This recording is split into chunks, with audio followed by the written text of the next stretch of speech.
Hello. Welcome today to a discussion of the Byzantine Empire. This may be one of the unusual subjects where you may not know what we're talking about from the very beginning. Let me try and make it easy for you.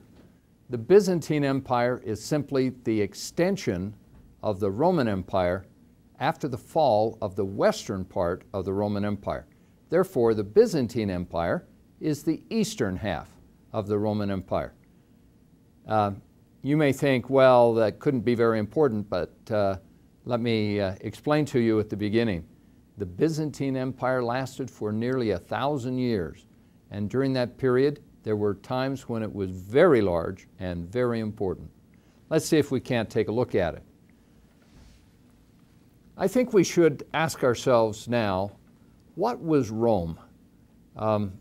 Surely we would have a lot of different answers to that, but one would be that Rome was a city in central Italy. Of course, it was also an area. During the time of the early part of the existence of the Roman Republic, the entire peninsula of Italy began to be called Rome, and so it's an area. And then, after the Roman Empire had been established, Rome was considered also all of the empire. So it's not exactly precise when we think of it historically. Rome was also a way of life, a concept associated with laws, a civilization mode, if you like, where people lived the Roman life, a highly urbanized life, even though, of course, they had agriculture. But Rome was chiefly a place where cities were important rather than countryside. In some ways, we can think of Rome as being similar to the LDS view of Zion. Zion is a concept, but it's also a place, and perhaps it's also a distributed idea of being in the various stakes. Well, those multifaceted views of Zion are like the multifaceted views of Rome.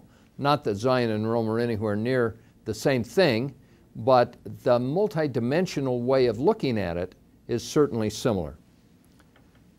Then finally, what we're going to talk about is New Rome. New Rome was a city, and it was a city built by Constantine, and after Constantine's death was given a new name. That name was Constantinople, meaning the city of Constantine. Let's take a look at how Constantinople was situated and then discuss a little bit on how it was built.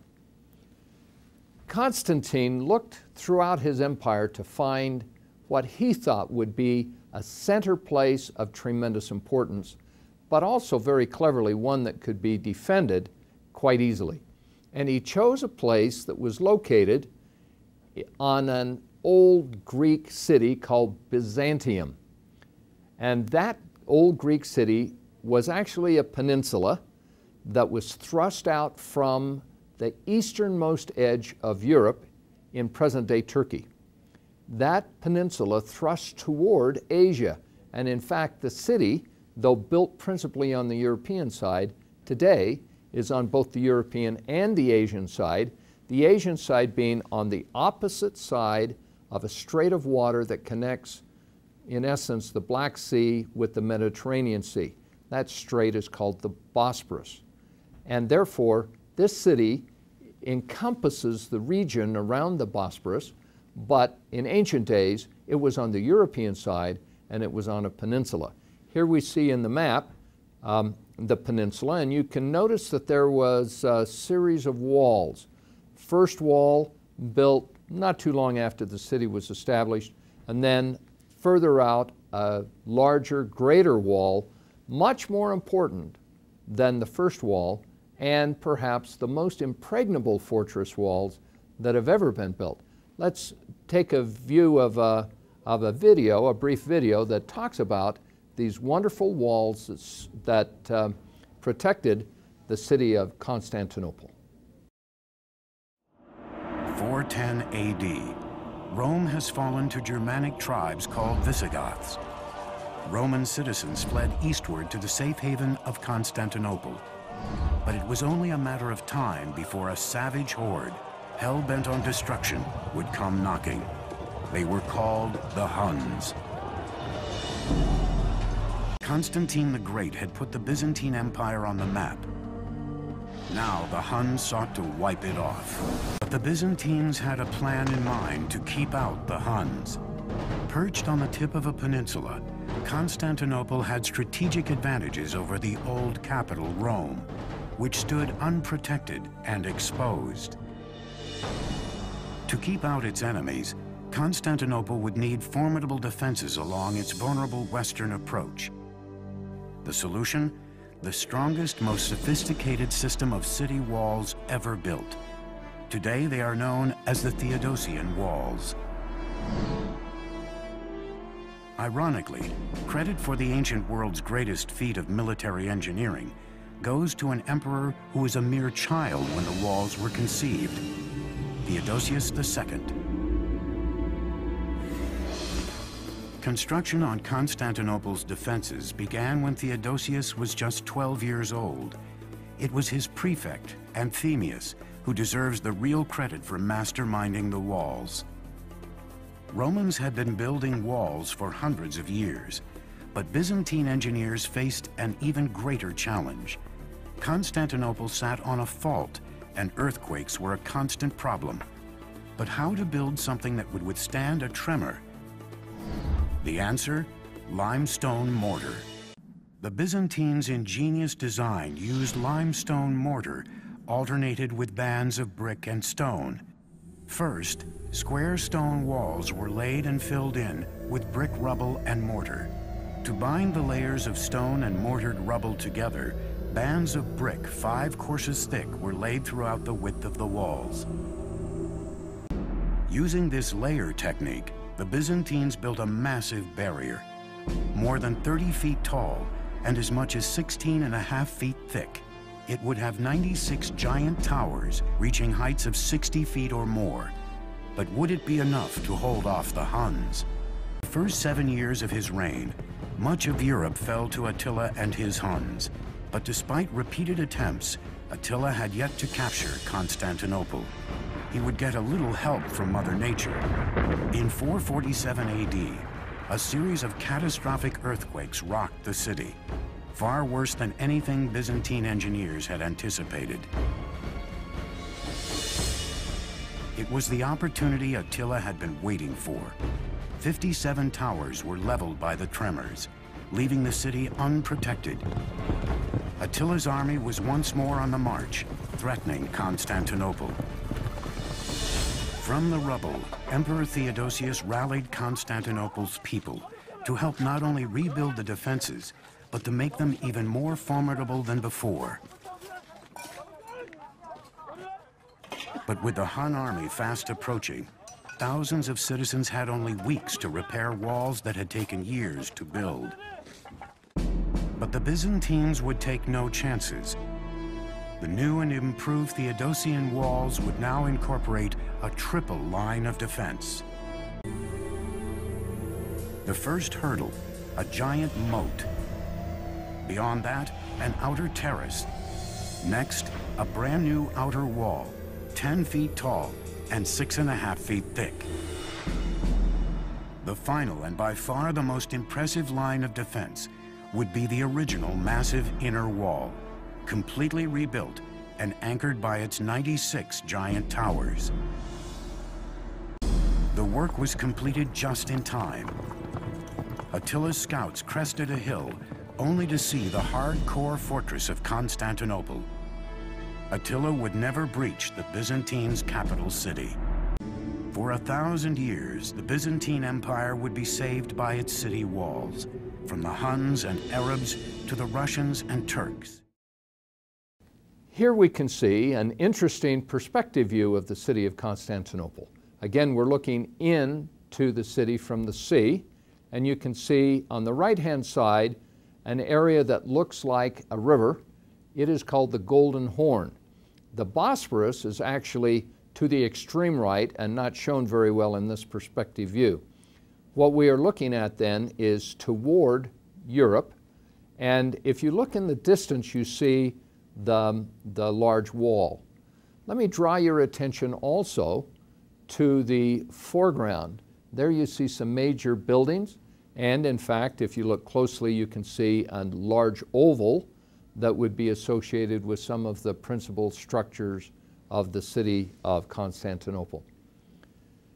This was a big city, and it was an important city because from the time it was built, it became the headquarters of first the Roman Empire, because Constantine lived about the year 320, and that means that for another 150 years, this was the center of the Roman Empire, the headquarters.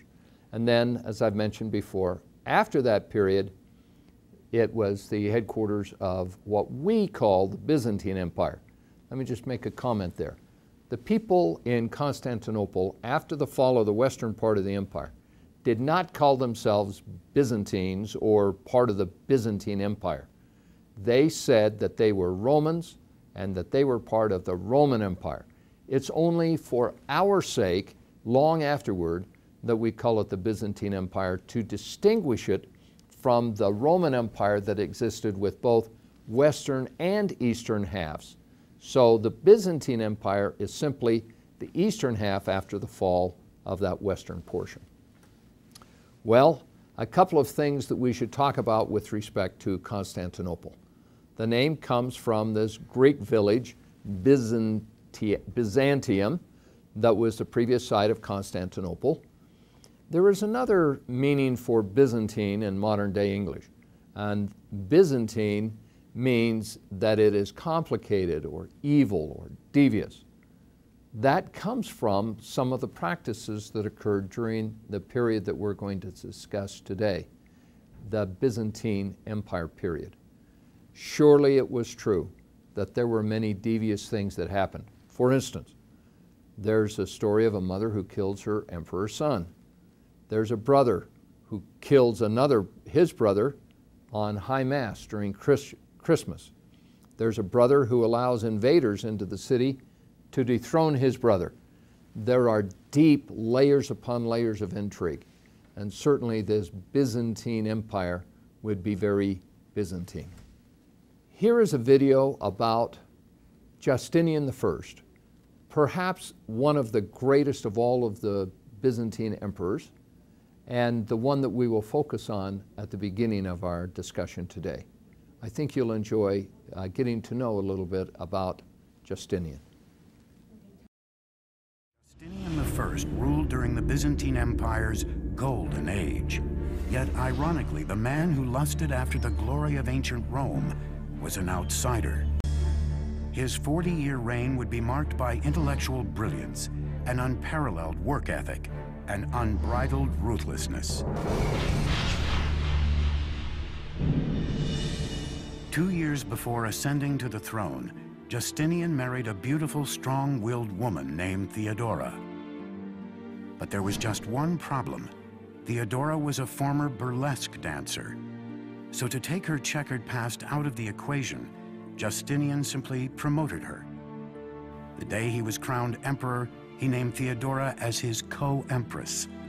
Her ascension to power sent shockwaves through the Byzantine aristocracy. Together, Justinian and Theodora would rule the empire as equals. Justinian quickly realized that his legacy would be built on restoring the bygone glory of ancient Rome. He began by reclaiming Western territories that had been lost over the years. Back home in Constantinople, Justinian went on a construction spree. As Justinian tightened his grip on the people, the city's resentment turned to rage. And unlike other civilizations, where the masses had no place to voice their anger, the Byzantines had their hippodrome. The hippodrome was the center of Constantinople's public life. Conceived as a stadium for chariot racing, it could hold as many as 100,000 people. Construction of the hippodrome had taken place over centuries. It was a gigantic task incorporating every known building technique. Shaped like an enormous U and modeled after Rome's renowned Circus Maximus, Constantinople's hippodrome was nearly a third of a mile long and wider than a modern-day football field. But huge bets were wagered by fans of the various teams, the blues, greens, reds, and whites. The hippodrome was one of the architectural glories of Constantinople. But in 532 AD, it would also become the site of one of the most brutal acts of an emperor against his people.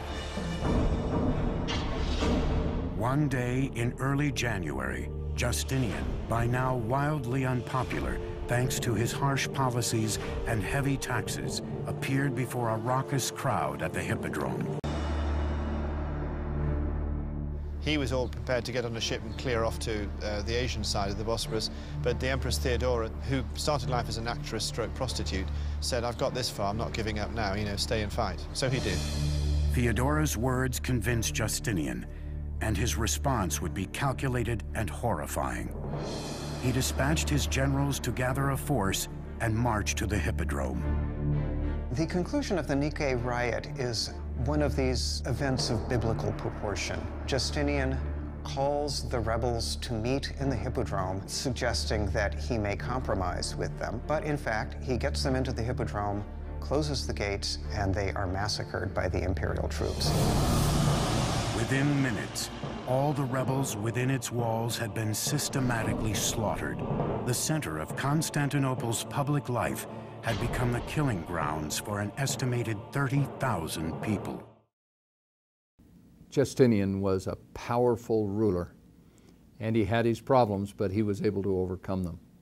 One of the things that we remember most about Justinian is his building of this magnificent church that is called the Church of Holy Wisdom. It's called today by its Greek name, Hagia Sophia. Let's take a look at a short video concerning the construction and the magnificence of this church that at the time it was built was the largest church in Christendom. 532 AD. Emperor Justinian has just survived the Nika riots, but the heart of the Byzantine Empire lay in ruins. Re-energized, Justinian would reassert his power and rebuild the capital in the name of God and himself.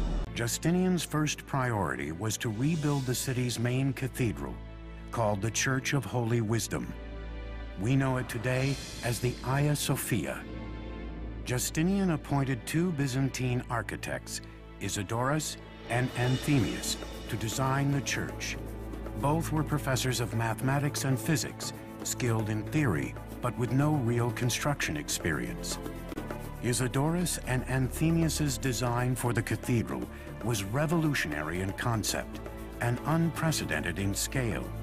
They set out to create the largest dome ever built, 100 feet across. They began by using an architectural device first attempted by the Romans, but never fully achieved. It was called the pendentive. The first step, construct 4 massive arches on which the dome would rest. Next, the pendentives, rounded triangles that connect the dome's circular base to the square base below and distribute its weight evenly among the 4 arches. By adding smaller semi-domes, an even larger area would be created.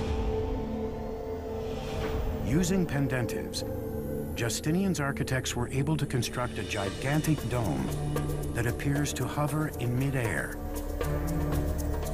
The dome rises 184 feet, 30 feet taller than the Statue of Liberty. The nave over which the dome hung would be a massive open space measuring 229 feet by 245 feet. Hagia Sophia was dedicated in 537 AD, less than 6 years after the first stones were laid.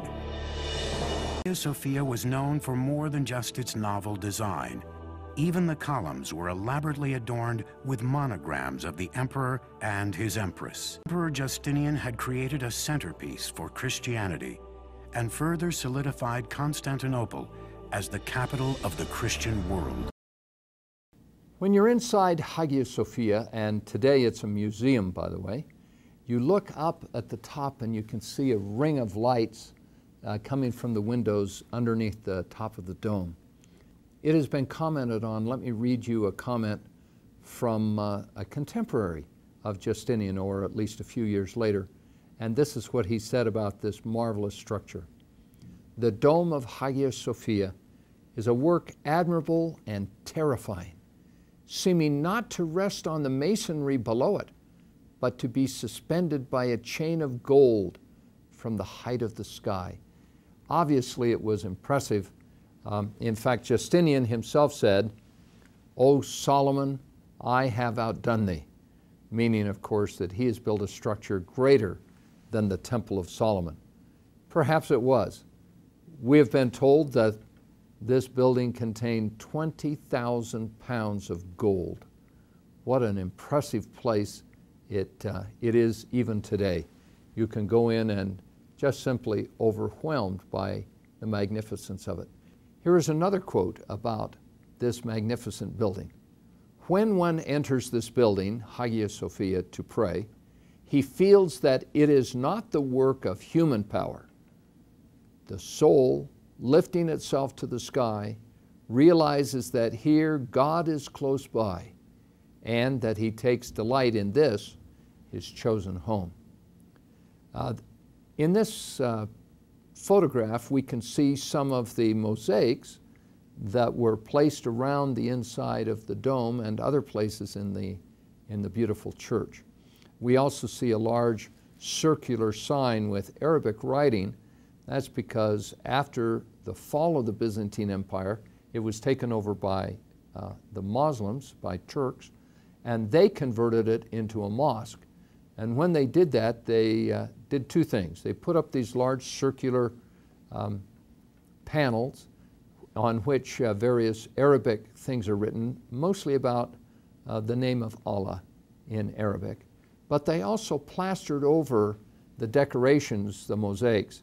They did that because it's offensive to Muslims to have any kind of image within a church, and therefore they wanted to cover up these images. After the fall of the Ottoman Empire at the end of World War I, then this building was taken over by a new Turkish government and converted into a museum. At that point, they began the task of restoration. When you go to Hagia Sophia today, you can see some of that restoration still going on. So they are uncovering, that is, taking the plaster off the top of the mosaics, but they have chosen, and I think rightly so, to leave the large panels because that would be offensive to those of Islam if they were taken off. I think there's an interesting story about the conversion of the Russians to Orthodox faith. As Constantinople was the center of the Roman Empire after the time of Constantine, or from the time of Constantine onward, it also became an important religious site. And it was the headquarters of what became known as the Eastern Orthodox Church, just as Rome would be the headquarters of the Roman Catholic Church. And the Roman Catholic Church and the Eastern Orthodox Church grew apart, and later on they were both competing for converts in Russia. They both invited the Russian Tsar to come and visit their city. And the Russian Tsar went to Rome and was quite disappointed. He went to Constantinople and he went into Hagia Sophia. He beheld the magnificence and he immediately converted to Eastern Orthodox, proclaiming that it must be the true church if it could build a building as beautiful as Hagia Sophia. Well, how did they build this massive, gigantic building with such a huge dome? Here we see a picture of some of the important architectural methods. We see that the dome was actually supported by a four-posted structure that's called a pendentive. And so this pendentive sat on pillars and it rose up and it had a circular opening on which the dome sat. There were further buttresses to support the pendentives and the pillars that supported the dome. The net result was just a a huge interior space that really can't be appreciated very well until you go in it. I hope you'll have a chance to go to Istanbul someday, because that's the new name of Constantinople, and go into Hagia Sophia and appreciate the beauty of it. Well, let's talk about Justinian and some of the interesting things about this man who was, in my opinion, the most powerful of all of the Byzantine emperors. Justinian wanted to reunify Rome. That means he wanted to recapture those areas of the West that had been lost. And let me remind you that they included Africa, North Africa. They included Italy. They included France, Spain, and perhaps Great Britain if he wanted to go all of the way and pursue the empire at its largest. Well, Justinian had a tremendous general named Belisarius. And Belisarius was sent, first of all, to secure the Persian frontier, that is, to the east of Constantinople, to the southeast. And there, he was very successful. He secured that boundary and made Justinian feel safe enough that he could then embark on this reunification of the West. Justinian then sent Belisarius to North Africa. And within a very short period of time, Belisarius was able to reconquer all of North Africa, and it then became a dependency for, or a dependent area for Constantinople. Then Belisarius crossed over to Sicily, conquered that quickly, and then crossed over to the Italian boot, and he began his northward migration, conquering the Italian peninsula as he went. He was very, very successful, and just as he was about to overcome the entire peninsula, there was something that happened, and this thing that happened was most interesting. Belisarius was offered the emperorship in Italy. He was offered that by the barbarians that had held it. They believed that Belisarius was a tremendous leader, as well as being a very, very strong military man. Belisarius didn't exactly know what to do when offered this emperorship. He, of course, may have been tempted, but there's no indication in our records that he was at all tempted to become the emperor or whatever office they gave him in Italy. Nevertheless, he wanted to finish this battle as quickly as he could. Therefore, when offered this position and unable to quickly get an answer from Justinian, remember that communication was by ship back in those days at best, and therefore Belisarius accepted the position of emperor of Italy. We think that he did it merely to end the war and to take power. But Justinian, when he heard about it, was enraged. How would you feel? Would you doubt the loyalty of your general? That is obviously what happened with Justinian. He never trusted Belisarius completely again. In fact, he withdrew Belisarius, and as a result of that, the further conquering of Italy under a new commander took many, many years rather than the almost immediate conquering that had occurred under Belisarius. It's too bad that these men who were so tied together politically and militarily would have this problem come between them, and we're not sure if it was even a real problem. Well, here's a map that we can see the area that was conquered by Belisarius. As you see, it was all of northern Africa, all of Italy, and some coastal regions in Spain, and other areas along the Adriatic coast in what is today Croatia. Very powerful position, and Justinian, though not able to continue to conquer the rest of the West, was able to at least get a major portion of the western part of the empire. Why could Justinian not conquer the rest? Well, there were some problems. One of those was that inflation came, there was a terrible plague that came that wiped out a large percentage of the population of Constantinople, and Justinian started to have problems internally because some of the force behind Justinian was his wife, Theodora, and she died, and he was unable to govern completely on his own. Let me show you an interesting thing that happened during the time of Justinian. He took a trip over to Italy to see part of what he had conquered. And at this time, the capital of the Italian part of the empire was the city of Ravenna. That was the capital at the end of the Western Roman Empire in 476 when it fell to the barbarians. So Justinian simply kept that as the capital. And when he went there, he built some very beautiful churches. Here we see the interior of one of those churches. It is called Sant Apollinar, and part of the church contains a baptistry, octagonal, which was traditional. Most baptistries were octagonal, and there are some numerical reasons that I'm not familiar with, but that still is the tradition. I think it's also interesting to note that this group were Arians, and that means that they believed in the separation of God, Christ, and the Holy Ghost. And we can see that depicted on some of the mosaics in this baptistry, three separate beings. They were not Trinitarian, as were many of the others in the Christian church at that time.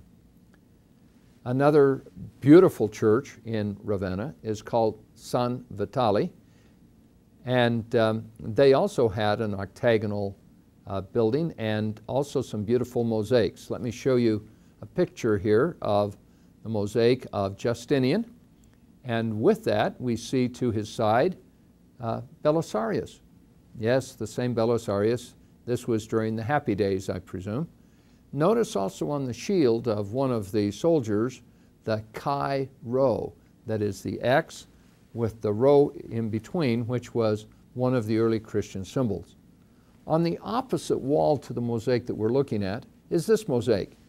This is a mosaic honoring Theodora, Justinian's wife.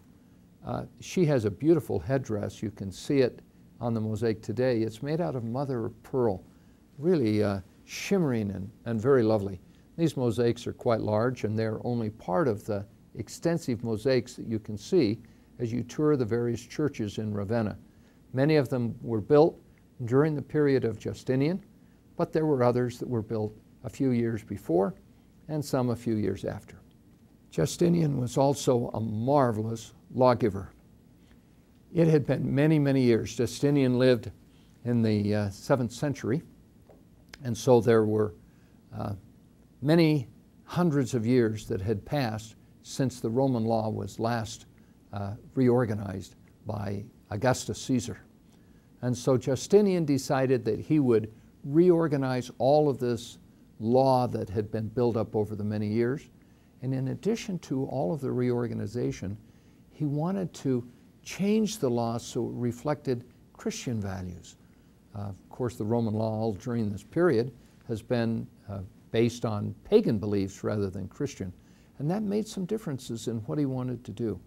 So we now have the Justinian Law Code that was imposed by Justinian, and it lasted all the way through to the end of the Byzantine Empire, and it lasted through much of Eastern Europe until the present day, and even some parts of Western Europe until the time of Napoleon, when he reorganized the law and created the Code Napoleon, which would be the French equivalent of the new law system. Well, Justinian's time came, and he had not yet been able to conquer all of the Western Roman Empire. He had conquered much, but shortly after Justinian's death, barbarians came flooding into the area again. The emperors in Constantinople who succeeded Justinian were not able to continue to hold the area, and therefore, little by little, we see the beginning of the decline of the Byzantine Empire. Little parts get whacked off here and there, and that happened, first of all, in these areas that had recently been conquered by Belisarius under Justinian, but eventually other parts of the empire were taken by people like the Moors or the Muslims or later the Turks, and we will see then a gradual decline in the area of the Byzantine Empire, and with that decline, a gradual decrease in its importance.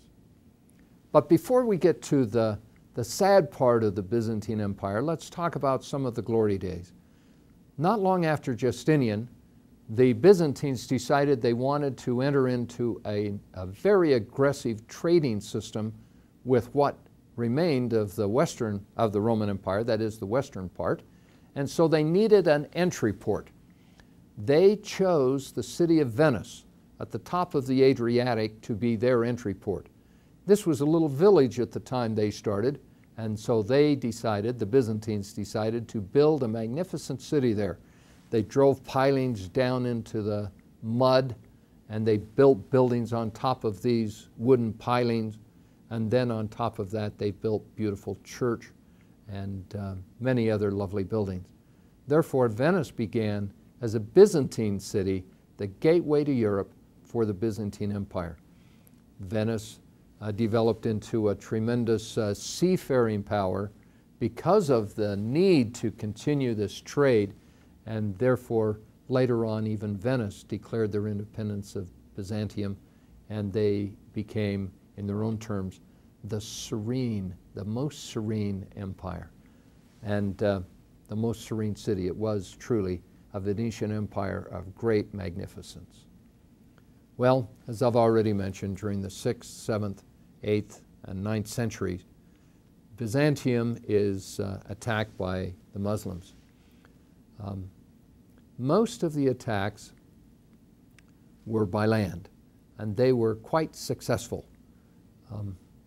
That's because the Muslims, and we will talk about them in our next lecture, they were out of Arabia. They were skilled in horsemanship and in the ability to organize for quick and decisive raids on land, but they were not very good in the sea. And of course, Byzantium was in fact a very powerful seafaring empire, and so they had a much better navy. But Constantinople, the city itself, was always well protected. Remember that it's this peninsula surrounded, of course, on three sides by water, and by the other side, these huge, massive walls that we've already talked about. Those walls proved to be totally and completely impregnable to any kind of attack. So although the Muslims would take territory from the Byzantine Empire, never during this period, during these centuries that we're talking about, was it able to overcome the difficulty of those massive walls. When the Muslims did try an attack by sea, they were faced with a technological development that was beyond their ability to defeat. And this technological development was called Greek fire. Greek fire is some kind of a petroleum-based material, perhaps partly naphtha, we're not sure, because it was a very, very deep secret within Byzantium to know the composition of Greek fire. But what they did was they would take it onto their ships, and they had some kind of a pumping system so that when other ships attacked, let's say the Muslims for instance, when they tried to attack the Byzantine ships, this liquid material would be pumped on them, and then it would be lit on fire. And it was almost impossible to put out. And therefore, it was, of course, devastating to anyone who might try to attack Byzantium. I'd like to talk a little bit about some of the religious natures and artistic capabilities of Byzantium. One of the most important religious and artistic treasures are icons. Icons, as we see in this picture, are paintings. They're done on wood, and they are usually of Christ or Mary, or perhaps the Madonna child arrangement, or it might be a saint. Here we see pictured, of course, Madonna and child. And the people in the Eastern Orthodox faith felt very strongly about worshiping through notice the word, through the icon. They would kneel before the icon, and they would see it as a window into the presence of God. They did not think that they were actually worshiping the icon. Rather, the icon was merely a facilitator for going into God's presence. The same can be said about the Roman Catholic Church and their belief of saints. Saints were not specifically to be worshiped, but they were famous people who were very righteous in the past, who would have a greater grace than they needed for their own salvation, and therefore some of that grace could be used in helping a person enter into the presence of God through prayer. Well, in actual fact, the icons did become objects of worship, and one of the emperors, his name was Leo III, believed that this was a break with the Ten Commandments, where it says that you should have no graven images.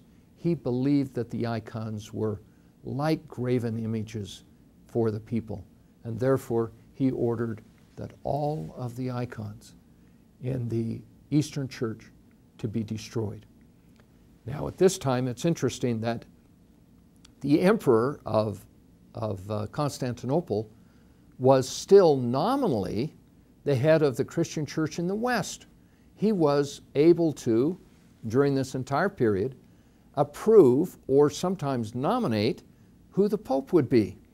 And therefore, Leo III ordered the Pope to also destroy the statues that had become very common in the Roman Catholic Church.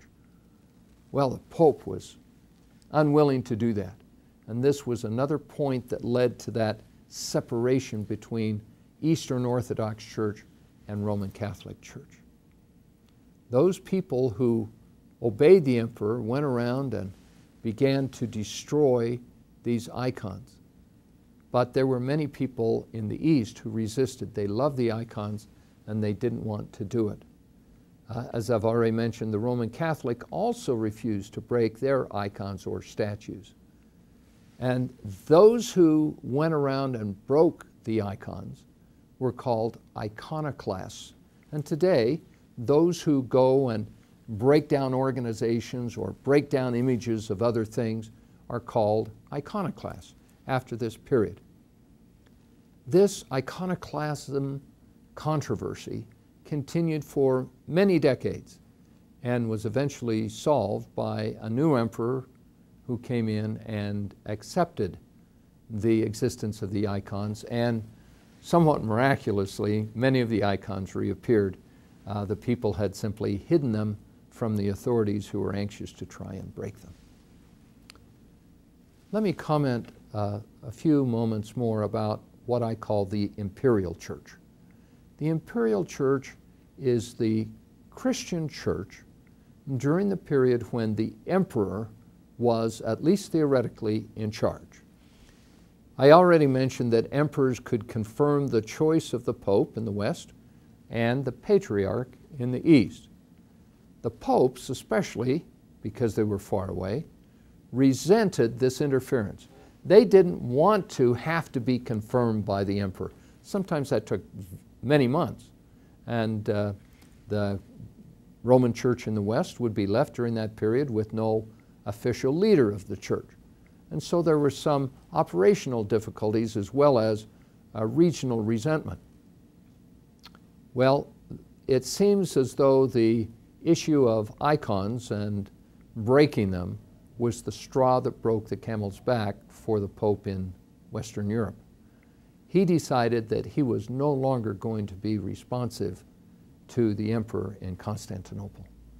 Therefore, the Pope chose a very powerful, newly rising leader from among the kings of Europe.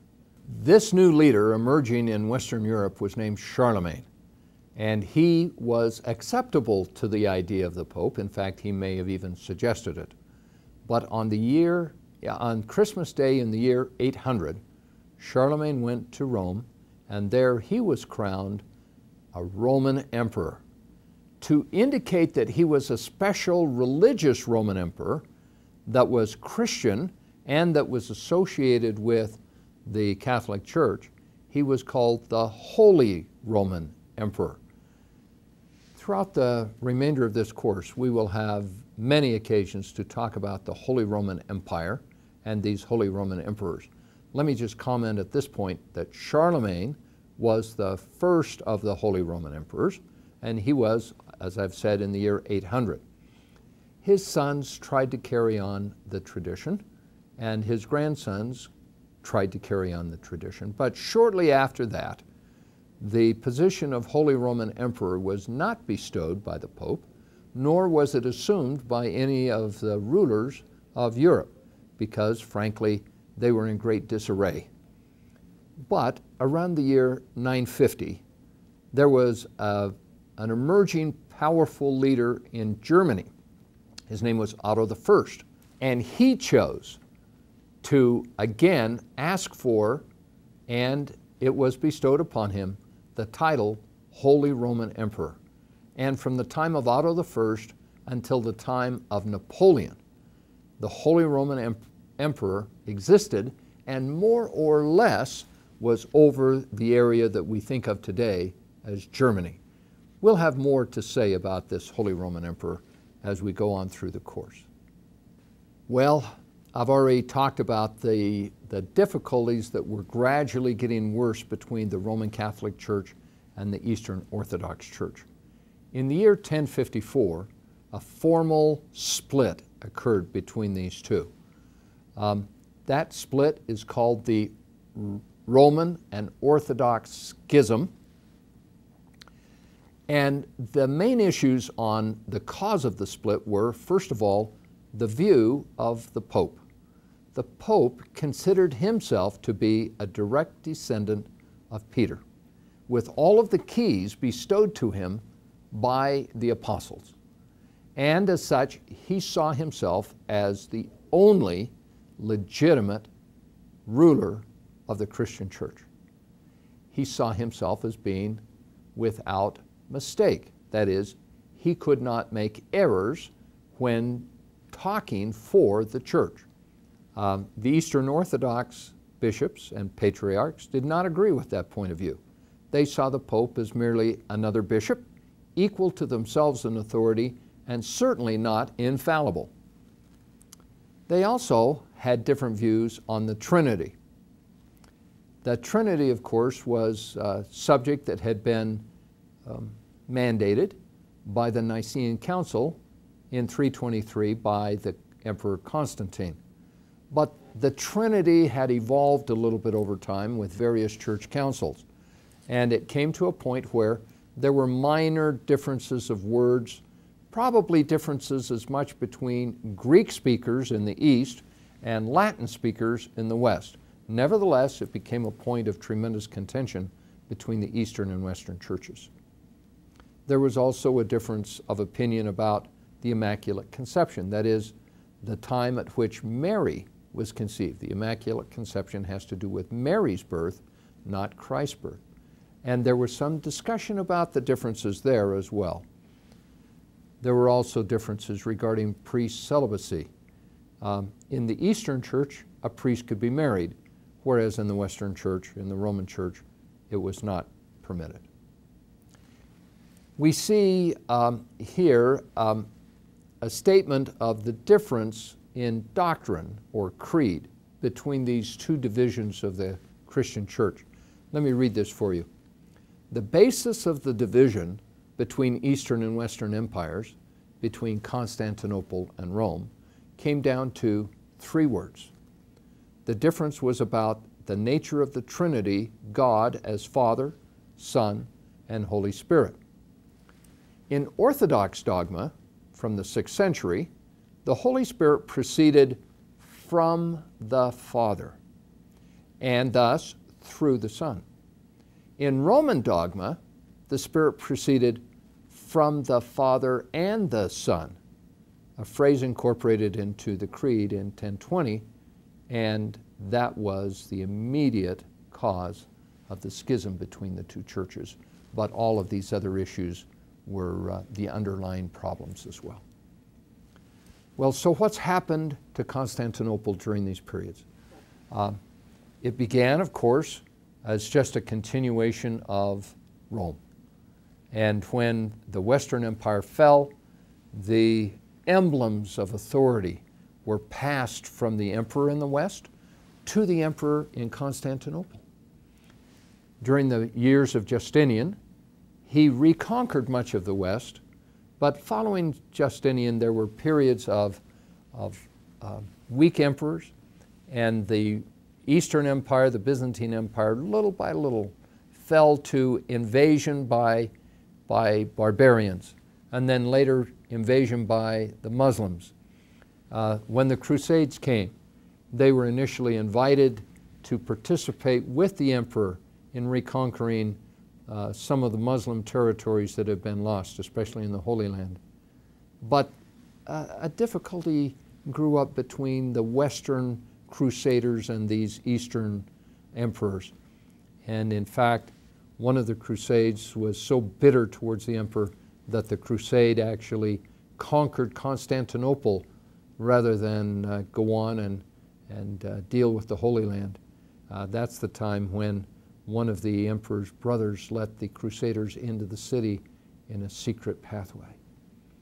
So we see, little by little, Byzantium has fallen piece by piece until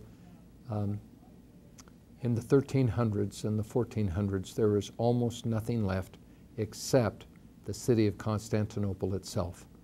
And then in 1453 we see the fall of even that great citadel of Christendom in the East, Constantinople. How did it happen?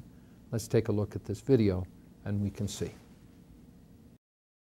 Constantinople was surrounded on three sides by water and massively fortified. It was encircled by a triple ring of walls nearly 100 feet high and 30 feet thick. And they had already stood for 1,000 years. But Mehmet had an answer for these walls. The siege of Constantinople in 1453 under Mehmet the Conqueror saw the first dramatic application of this in the form of huge cannons that had not been seen before, which Mehmet had specially commissioned for the occasion.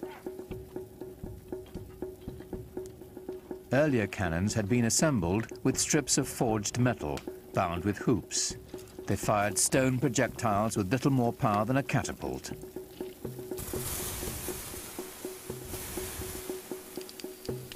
A new breed of cannons could be cast of solid bronze and packed with enough gunpowder to propel metal cannonballs with staggering force. To stop Mehmet's ships from approaching, the Byzantines strung a massive chain across the strait. On April 22nd, 1453, the besieged city watched in horror as Mehmet's troops hoisted 70 of his ships ashore, sliding them over land on greased planks past the barrier chain.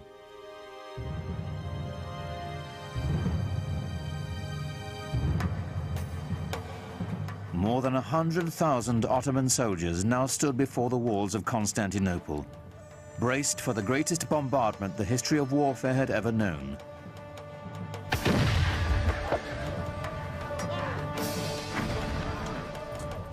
Under relentless fire, the city's 7,000 Christian defenders held out for nearly a month. In desperation, the Byzantines who occupied the city appealed to their fellow Christians across the continent for help. But of course, Europe in the 15th century was completely incapable of mounting any kind of a concerted opposition to the rising Turkish threat in the east.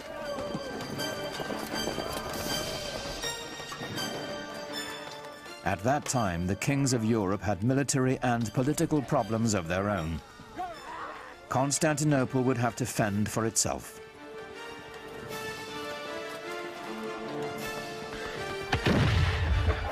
Shortly before dawn on May 29, 1453, the Turkish army breached the walls of the city. Within hours, Constantinople was in the hands of the Ottomans. Yes, we can see that in 1453, the city of Constantinople was finally conquered. And it took a great new technology to do it, the invention of cannons. Loading gunpowder into these massive metal cylinders with cannonballs was sufficient to break down the walls. But even then, it was still very, very difficult. The city of Constantinople held out for months with only a few defenders. It was really a near impregnable fortress. But over time, there was again a subterfuge to enter the city, and eventually the emperor agreed to surrender to the Turks, and therefore Constantinople fell. The date was 1453, and at that time we see the end of the Roman Empire. Thank you.